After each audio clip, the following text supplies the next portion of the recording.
que é uma linguagem?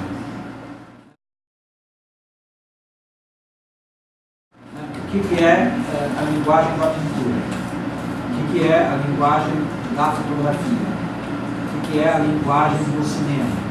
O que é a linguagem do teatro? Se vocês pensarem nesses termos, vocês vão perceber que há uma especificidade estrutural nessas linguagens. Não só na sua materialidade, ou seja, os recursos físicos que a linguagem usa, porque toda linguagem precisa de recursos físicos, a fisicalidade da linguagem. Então, toda linguagem, seja qual for, mesmo se vocês acharem que a linguagem que nós temos através da tecnologia digital, ela, por menor que seja, há sempre uma materialidade. Pode ser um fóton, mas é uma materialidade. O fóton pode ser encarado como uma partícula e pode ser encarado como uma onda. Então, por menor que seja, por ínfimo que seja, o elemento estruturador de uma linguagem, ele tem uma materialidade. A forma através da qual se organizam essas materialidades como suportes de significações, né, é fundamental para entendermos a natureza específica. A maneira particular. Então, a maneira particular, como é? Diga-me como é. Então, você tem que entrar fundo na estrutura da linguagem, do ponto de vista. Qual é o recurso mais fácil analítico? A sua substancialidade, a sua materialidade. Né? É uma maneira de darmos corpo a uma forma que vai suportar uma significação, para poder se tornar uma linguagem. A finalidade da linguagem é a comunicação. A fotografia ela tem uma capacidade de retenção, mas ela perde uma qualidade. Né? Sempre há uma perda. Porque da natureza da energia, ao criar qualquer deslocamento ou movimento, há perdas. Não há nada no mundo que não há perdas. É uma lei da natureza a perda. Conservação absoluta de energia não existe. Sempre há perdas. Se há conservação é porque não houve movimento. Se há movimento, há perda. Então você sair através da incidência luminosa, né? A película vai ser retido. Aquela imagem vai ser retida. Vai ser extraída da sua continuidade. É uma retenção que tem uma perda. Aí depois o cinema inventa a incorporação dessa perda, mas que não deixa de ser é um ganho, mas não é um ganho no sentido pleno, porque o movimento no cinema não é um movimento real, ele é uma desconstrução do movimento real através de um meio de retenção que reduz a perda. Então temos um movimento de novo. Você pensa bem, o movimento do cinema não é o movimento da realidade. É a razão pela qual muitos cineastas começaram a descobrir a possibilidade de virar linguagem pela sua propriedade particular, não ser imitação das coisas. Então, como é que você percebe que uma coisa pode ser linguagem? Quando ela se destaca da sua obsessão inicial de retenção absoluta das coisas. Quando começou a surgir o cair do cinema, os cadernos de cinema dos anos 60, eles tinham essa finalidade, de fazer uma reflexão sobre a linguagem do cinema. Uma grande contribuição foi o cair do cinema. E começaram a estabelecer reflexões teóricas, assim, bem profundas, sobre o próprio cinema. Né? Quando o cinema começa a se debruçar sobre si mesmo. Os irmãos Lumière nunca imaginavam que nós chegaríamos ao ponto que nós chegamos.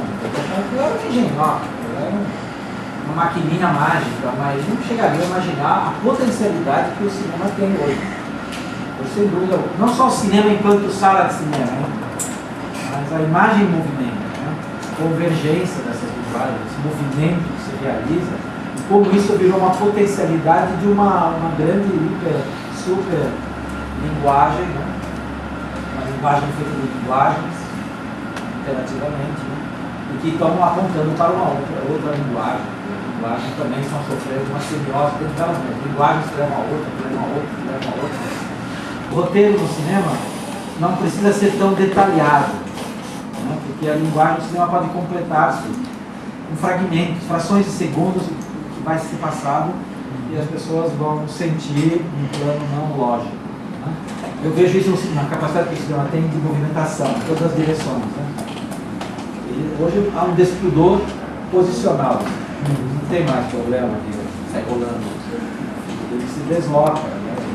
Ele se desloca, ele se sobretom, ele faz coisas que são inimagináveis para as formas convencionais. A significação tem uma forte aderência com a materialidade.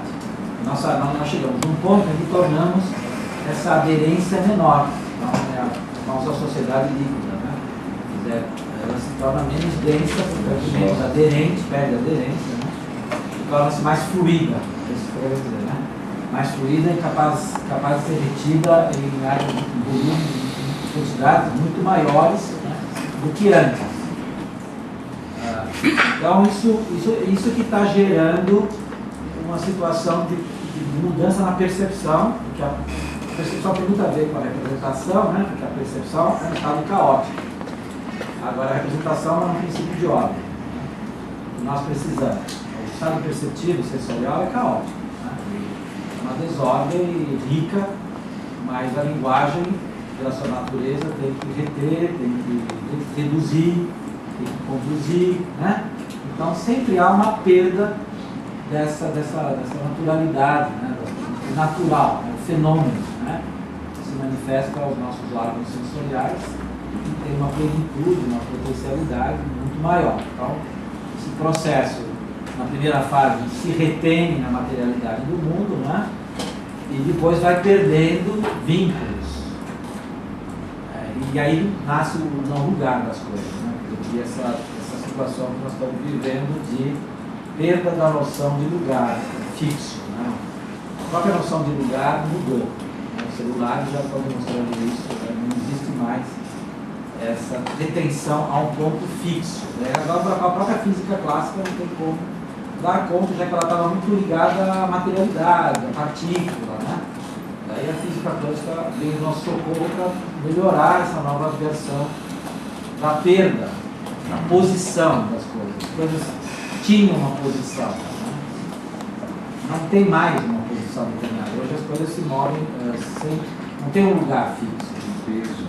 Isso cria um estado perceptivo, muitas vezes até de crise, de pânico, né?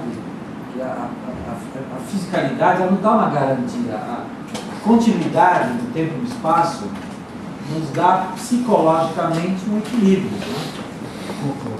Um conforto. E nós temos hoje a vida no desconforto, uma vida desconfortável do ponto de vista de que as coisas se mudam rapidamente, né?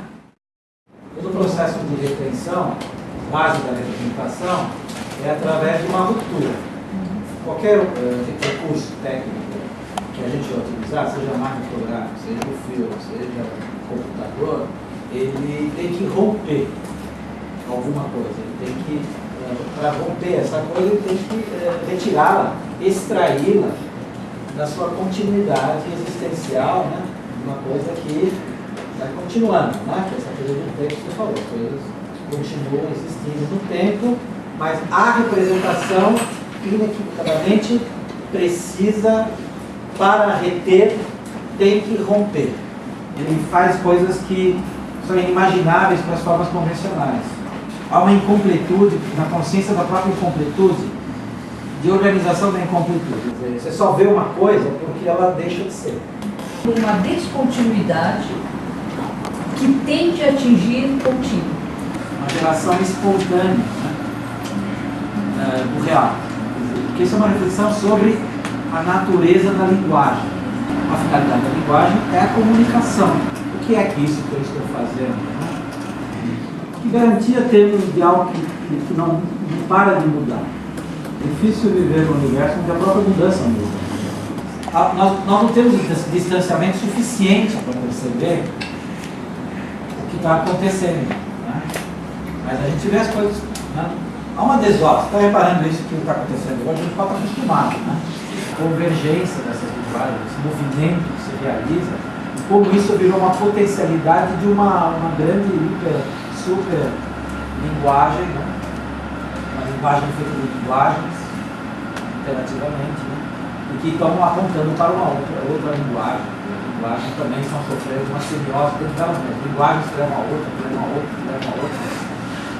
É que tudo que é fluido, tudo que deixa de ser nada, seja o nada, seja o tudo, por tudo que cresce, nos coloca um problema humano, a incapacidade de dimensionar. Nosso problema é a mensuração, que é a base da ciência. Né? A segurança da ciência é a exatitude, a precisão, a coincidência perfeita entre o conhecimento e o fato. Né? O que a gente vê na ciência do signo como impossível. Né? Porque os signos eles não têm, eles são incompletos. O que a gente vê é um aglomerado cada vez maior de signos se relacionando entre si. Esse aglomerado de signos. Eles são incompletos, mas eles adquiriram uma grande capacidade de maior vinculação entre eles. Hoje, os signos não obedecem mais às estruturas convencionais, esquerda-direita, cima para baixo. Né? Os signos hoje adquiriram uma capacidade esférica, de multiplicação esférica. Né? Imagina cada signo no centro de uma esfera conectado a bilhões de outros signos em vários raios crescentes ao redor desse núcleo.